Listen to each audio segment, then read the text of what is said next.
کہ خدا نے عہد کے صندوق کو آسمان پر اٹھا لیا تھا، جس کو خدا نے اپنے بندہ یوحنا عارف پر مکاشفہ میں اس پر اس بھید کو ظاہر کیا ہے کہ عہد کا صندوق جو ہے اب آسمان پر ہے۔ لیکن میرے عزیزو، یاد رکھیے، جتنے علماء نے عہد کے صندوق کی بابت اپنے نظریات پیش کیے ہیں، یہ نظریات ہیں، یہ جو آخری نظریہ ہے اس پر زیادہ لوگوں کی رائے متفق ہوتی ہے کہ چونکہ اگر بابلیوں نے اٹھا لیا ہے تو بابلی تو زندہ نہیں رہ سکتے تھے، کیونکہ عہد کے صندوق کی بے حرمتی ہونی تھی، اور بے حرمتی کے سبب سے وہ زندہ نہیں رہ سکتے تھے۔ انہوں نے تو پہلے بھی تجربہ کر لیا تھا فلسطینی لوگوں نے۔ تو عہد کے صندوق کے بارے میں زیادہ لوگوں کی رائے یہ کہتی ہے کہ اب وہ آسمان پر ہے، لیکن پھر بھی یہ بھی حتمی رائے نہیں ہے۔ اگر آپ کو کوئی یہ بتا دے کہ عہد کا صندوق وہاں پر ہے، آسمان پر ہے، اسرائیلیوں نے چھپا دیا، پسگا کی چوٹی کے اندر ہے، یا اس پہاڑی کے نیچے سے ریسرچ ہوئی ہے کہ وہ پہاڑی کھودی گئی اور وہاں سے عہد کا صندوق نکلا، تو یہ بھید ہے، اور کوئی بھی اسے حتمی طور پر، فائنلی طور پر کوئی بھی کبھی نہیں کہہ سکتا کہ عہد کا صندوق کہاں پر ہے۔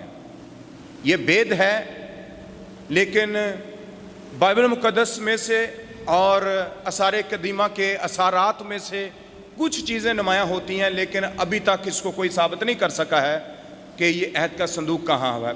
لیکن اس پر زیادہ لوگوں کی رائے متفق ہوتی ہے کہ وہ اب آسمان پر ہے۔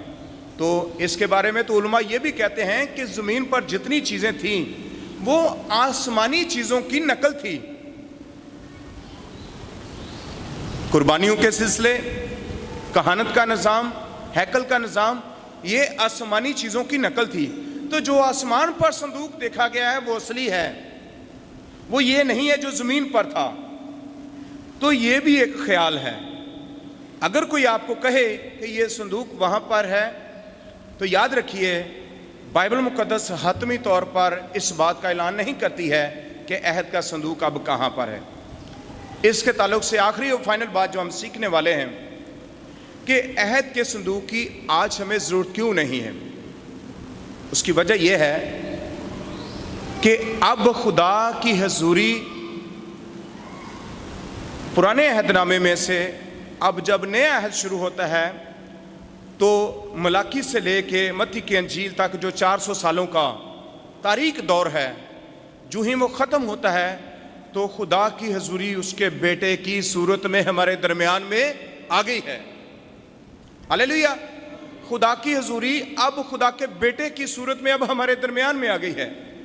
اور جب خدا کا بیٹا یسوع مسیح ناسی جب وہ آسمان پر صعود فرما گئے تو انہوں نے پھر ہمارے ساتھ وعدہ کیا کہ میں جاتا ہوں تاکہ دوسرا مددگار تمہارے لیے بھیجوں، یعنی روح القدس۔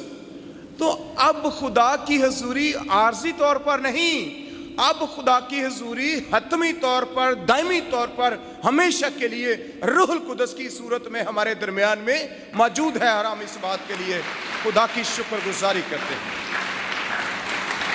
اب ہمیں عہد کے صندوق کی ضرورت نہیں ہے، کیونکہ اب تو اس سے کہیں بڑھ کے خدا کا بیٹا ہمارے ساتھ ہے اور روح القدس ہمارے اندر رہتا ہے، تو ہمیں اب عہد کی صندوق کی ضرورت نہیں ہے۔ شاید یہی وجہ ہو کہ خدا نے اپنے اس صلاحی انتظام کے مطابق واقعہ ہی اس صندوق کو اوپر اٹھا لیا ہو یا اسے غائب کر دیا ہو۔ یہ خدا کا بھید ہے، یہ بھید ہے، اسے بھید ہی رہنے دیجیے۔ اور میں آپ لوگوں سے کہوں گا، خادموں سے بھی یہ کہوں گا کہ جو اس کو کسی نہ کسی طریقے سے ثابت کرنے کی کوشش کرتے ہیں تاکہ میں ثابت کر دوں، دنیا نے تو ثابت نہیں کیا، میں ثابت کر دوں کہ عہد کا صندوق یہاں پر کہاں پر ہے اس وقت، تو کچھ لوگ آثار قدیمہ کے وہ جواز پیش کرتے ہیں کہ انہوں نے پہاڑ کھودا تو اوپر یسوع مسیح کی صلیب تھی، اور نیچے جو ہے پہاڑ کھودا تو نیچے سے عہد کا صندوق برآمد ہوا۔ یہ بھید کی بات ہے، اور اس کو بھید ہی رہنے دیجئے۔ کیونکہ کسی نے بھی ابھی تک اس کو ثابت نہیں کیا ہے، لیکن میں آپ کی تسلی کے لیے، آپ کی برکت کے لیے جو بات ہم نے سیکھ لی ہے وہی یہی ہے کہ اب ہمیں عہد کے صندوق کی ضرورت نہیں ہے، اب تو خدا خود ہمارے درمیان میں رہتا ہے۔ ہاللیلویہ! خدا ہمارے درمیان میں رہتا ہے، اس کا پاک روح ہمارے اندر رہتا ہے، اور اب ہمیں کسی صندوق کی ضرورت نہیں ہے۔ میرے عزیزو، آئیے اس کلام کی قدر کرتے ہوئے اور خدا کی محبت کو محسوس کرتے ہوئے کہ وہ کتنا ہم سے پیار کرتا ہے، پرانے عہد نامے کی چیزیں جو آئندہ کی چیزوں کا عکس تھیں، جو فضل کے دور کا عکس تھیں، وہ یسوع مسیح میں آ کے ہمیں ساری چیزیں پوری ہوتی نظر آ رہی ہیں۔ اور شریعت میں جو چیزیں ادھوری تھیں، دھندلی تھیں، عکس تھا، وہ نئے عہد نامے میں یسوع مسیح کی صورت میں، روح القدس کی صورت میں اب وہ ہمیں سب کچھ مل رہا ہے۔ اس بات کے لیے ہم خدا کی شکر گزاری کرتے ہیں۔ تو آئیے ایمان سے خدا کی حضوری کو اپنے اندر لے لیں۔ خدا آپ کے درمیان میں رہنا چاہتا ہے، خدا کا روح ہمارے اندر رہنا چاہتا ہے۔ خدا نے اسی لیے دوسرا مددگار روح القدس ہمارے لیے بھیج دیا، نہ صرف ہمارے ساتھ رہے بلکہ ہمارے اندر رہے۔ تو آئیے اس کی حضوری کو محسوس کرتے ہوئے اپنی آنکھوں کو بند کریں، اپنے سروں کو جھکائیں، آج کے کلام کے لیے خدا کی شکر گزاری کریں کہ خدا نے اپنا پیارا پاک روح ہمیں دے دیا ہے۔ وہ خود خدا ہے اور وہ خدا کی موجودگی کا بھی ہمیں احساس دلاتا ہے، اور خدا کی شکر گزاری ہو کہ اس روح کی قوت سے جب ایماندار بھر جاتے ہیں تو برکت اور مسا اور حضوری ان کی زندگیوں کے اندر ٹھہر جاتی ہے۔ آئیے میرے عزیزو، وقت ہے شکر گزاری کرنے کا۔ آئیے، جس نے اپنا بیٹا ہمیں دے دیا، پھر اپنے روح کو ہمارے لیے بھیج دیا، آئیے اس کی شکر گزاری کریں۔ آئیے سب ہاتھ آسمان کی طرف اٹھائے جائیں۔